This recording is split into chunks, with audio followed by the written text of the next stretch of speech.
प्रश्नावली से तीसरा सवाल। सवाल में क्या है कि एक क्रिकेट टीम के कोच ने 7 बल्ले तथा 6 गेंद 3800, 7 गो बल्ला और 6 गो कितना में 3800 में खरीदी और बाद में उसने तीन बल्ले और 5 गेंदे 1750 में खरीदी। कितने में 1750 में। तो प्रत्येक बल्ले और प्रत्येक गेंद का मूल्य ज्ञात कीजिए। इस टाइप का क्वेश्चन आपको हम 3.1 में बना चुके हैं, ठीक है। फिर से आया 3.3 में भी, लेकिन इसको हम बनाएंगे 7 बल्ले और 6 गेंद का कीमत 3800 है, जबकि 3 बल्ले और 5 गेंद का कीमत कितना 1700। हम लोग को बताना क्या है कि एक बल्ले का कीमत कितना होगा और एक गेंद का कीमत कितना होगा, ठीक है। तो आइए इसको हल करते हैं। माना कि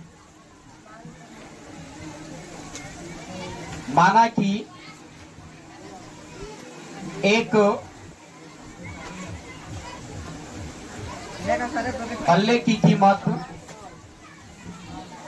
बल्ले की कीमत बराबर 100 रुपया तथा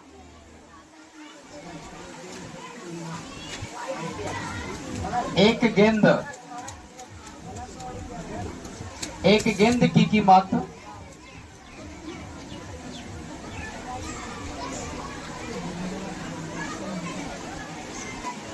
बराबर Y रुपया। क्या कर दिया हम लोग, 2 चर में है तो एक बल्ले की कीमत को X मान लिए और एक गेंद की कीमत को क्या मान लिए, Y रुपया मान लिए, ठीक ना। अब आएंगे प्रश्नानुसार प्रथम शर्त से। प्रश्नानुसार प्रथम शर्त से। तो प्रश्न के प्रथम शर्त क्या कह रहा है, पहले शर्त में क्या कह रहा है कि 7 बल्ले और 6 गेंद। तो जब एक बल्ला की कीमत 100 रुपया तो 7 बल्ले की कीमत 7x होगा ना। एक बल्ले की कीमत अगर x है तो 7 बल्ले की कीमत 7x और प्लस एक गेंद की कीमत अगर Y रुपया तो 6 गेंद की कीमत 6y। तो यहाँ लिखेंगे 6y और टोटल जोड़कर कितना रुपया ले रहा है 3800। तो बराबर में लिख देंगे 3800 रुपया। ये समीकरण आपका कितना हो गया, 1 हो गया। उसके बाद दूसरे शर्त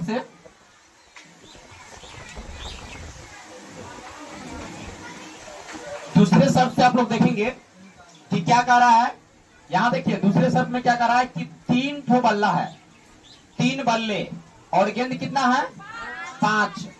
3 बल्ला, तो जब एक बल्ला की कीमत x होगा तो 3 बल्ले की कीमत 3x। तो यहाँ लिखेंगे 3x और प्लस एक गेंद की कीमत y, तो 5 गेंद की कीमत 5y। तो यहाँ लिखेंगे 5y बराबर टोटल कितना लिया 1750। देख रहे ना 1750। ये हो गया आपका समीकरण 2 हो गया। कितना हो गया। अब दोनों समीकरण को हमको हल करना है किस विधि से, बोलिए प्रतिस्थापन। तीसरा सवाल में ही लिख दिया है प्रतिस्थापन विधि से हल करना है, ठीक है। तो समीकरण तैयार हो गया। अब इसके बाद लिखेंगे प्रतिस्थापन विधि द्वारा।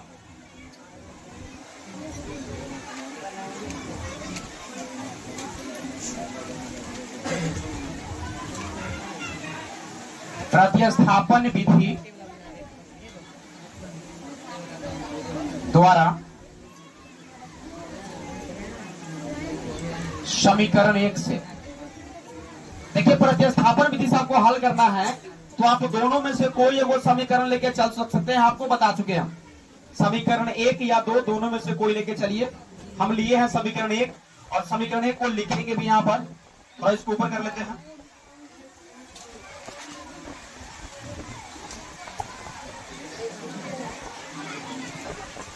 तो समीकरण 1 से चल रहा है। समीकरण 1 में दिया हुआ है कितना है 7x प्लस 6y बराबर 3800।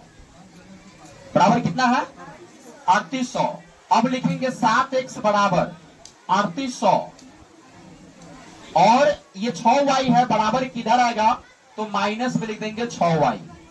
उसके बाद फिर x बराबर x बराबर तैयार करेंगे तो क्या होगा 3800 माइनस में 6y और ये जो 7 गुना में है वो कहा जाएगा इनके बटा में। और इस वो x बराबर जो तैयार हुआ यहाँ पर 3800 माइनस 6y बटा में 7, इसको हम समीकरण कितना मान लेंगे 3 मान लेंगे, समीकरण 3 मान लेंगे।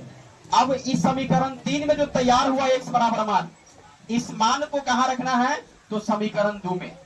कहां रखना है समीकरण 2 में। क्यों रखना है क्योंकि हम इसको जो तैयार किए तो समीकरण 1 लेके चले थे, तो इस मान को समीकरण 2 में रखेंगे। और प्रतिस्थापन विधि का यही नियम है कि आप समीकरण 1 लेके चलेंगे तो जो समीकरण 3 में x बराबर जो मान तैयार करते हैं उसको 2 में रखिए। अगर आप 2 लेके चल रहे हैं तो जो मान तैयार होगा समीकरण 3 में उस मान को किसमें रखेंगे 1 में, ठीक ना। लेकिन यहाँ 1 लेके चले हैं, जो समीकरण तैयार हुआ उस मान को हम कहां रखेंगे समीकरण 2 में। तो आइए रखते हैं समीकरण 2 में इसका मान। लिखेंगे क्या समीकरण 2 में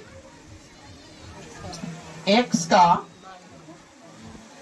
मान रखने पर समीकरण 2 कितना दिया हुआ है 3x प्लस 5y बराबर 1700, उसको लिख लीजिए पहले 3x प्लस 5y बराबर में 1750। अब 3 तो रहेगा लेकिन x के जगह पर, जहां x है तो x के जगह पर 3800 माइनस 6y बटा में कितना लिखना है बोलिए 3800 माइनस 6y बटा में। तो यहां लिखेंगे हम लोग कितना 3800 माइनस में 6y बटा में 7 और प्लस 5y तो प्लस में 5y बराबर 1750। अब आगे बढ़ेंगे। अगर यह 3 से 7 कटने वाला हो तो काटते, इसको कटने वाला नहीं है, क्या करेंगे गुना। 3 से 3800 में गुना करेंगे 0 0 3 8 24 के 4 हासिल 2 3 तिहाई 9 2 3 तिहाई 9 2 11, मतलब ये 11400 हो गया। अब माइनस 3 से गुना करेंगे 3 छक 18y बटा में 7 प्लस 5y बराबर 1750। इसको और ऊपर कर लीजिए।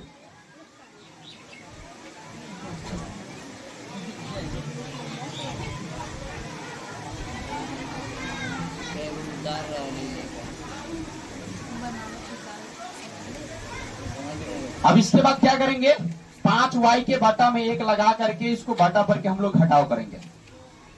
जोड़ दिया सॉरी तो जोड़ करेंगे 7 और 1 के लघुत्तम कितना होगा 7 और 7 से 7 कटेगा 1 मर्तबे, तो 1 से गुना करके वही लिखेंगे 11400 माइनस 18y प्लस 1 से 7 कटेगा 7 मर्तबे, 1 से भाग देंगे 7 में तो 7 मर्तबे और 7 से गुना करेंगे तो 7 में से कितना हो जाएगा 35y बराबर 1700 बराबर कितना होगा 1750। अब क्या कीजिएगा ये 11400 और 35y में से 18y घटेगा, कितना बचेगा 17y प्लस में 17y आटा में 7 बराबर 1750। अब इसको बटा में आप 1 लगा करके इसको क्रॉस मल्टीप्लाई कर लो, ठीक है गुना, ठीक है ना। 7 से 0 में होगा तो 0, 7 5 35 के 5 हासिल 3 7 7 49 3 52 के 2 हासिल 5 7 21 7 5 12 12 250 आ गया। अब यहां लिखेंगे इसलिए 17y बराबर 12 250 माइनस कितना होगा बोलिए 11400। ये प्लस में 11400 बराबर तो क्या हो जाएगा माइनस में हो जाएगा 11400। अब घटाइए 17y बराबर 0 में 0 घटेगा 0, 5 में 0 घटेगा तो 5 और 2 12 में से 4 घटेगा तो 8 ही बचा 1, 1 में से घटेगा तो 0, 1 में से खत्म, यानी ये आ गया कितना 850। अब यहां पर कर देते हैं, इसलिए y बराबर 850 बटा में 17, 850 और जो 17y के साथ गुना में है कहां जाएगा वो बटा में आ जाएगा 17 और 17 पचे एगो 0 तो 0 y बराबर आ गया 50। y के मान कितना आ गया? एक मान तो निकल गया। अब इस मान को हम लोग रखेंगे कहां? तो समीकरण 3 में। जो समीकरण आप 3 देख रहे हैं, समीकरण 3 में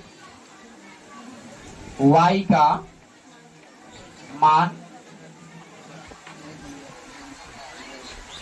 रखने पर समीकरण 3 दिया है x बराबर 3800 माइनस में 6y बटा में 7। 3800 माइनस 6 गुने y के जगह पर, y के जगह पर रख लीजिए 50 बटा में 7। 3800 माइनस 6 पंचे 30 और 0 300 बटा में 7।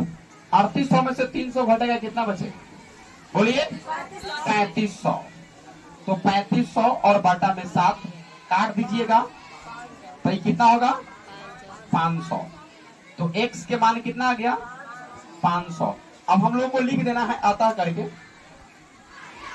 अतः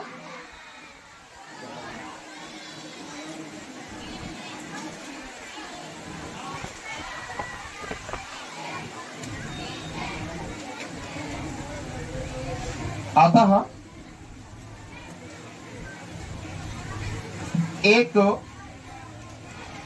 बल्ले की कीमत x बराबर